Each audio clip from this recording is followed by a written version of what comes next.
Hi, welcome to 2 Cent Tuesday. Thanks for checking in.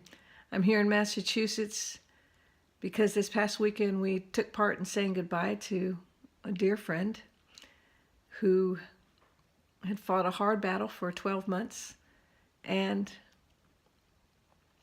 passed over from this life into the next. And this morning, as I was reading in Matthew chapter 7, beginning about verse 24, I read about the wise man who builds his house upon the rock and the foolish man who builds his house upon the sand. And I remember when we were kids, we had the song, the rain came down and the floods came up, the rain came down and the floods came up, and the foolish man's house just washed away. Always in my mind as a kid, that song got mixed up with the tale of the three pigs, and he huffed and he puffed and he blew it down. So it was kind of like when I sang the song, I was also thinking that there were pigs huffing and puffing and blowing the house down. But I can tell you, for my friends, the Bryers, who lost a mother and a wife, she was a lady who built her house upon the rock. Jesus Christ was the rock and her foundation. And that verse says, for those who follow my teachings and obey them, they're wise.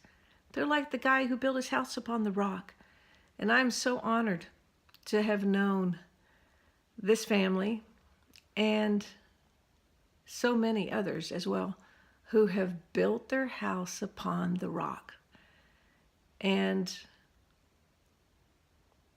I guess that's the only encouragement I have for this weekend is let's follow the lead of those who've built their house upon the rock.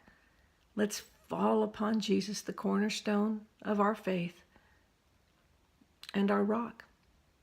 I don't know how people can make it without him.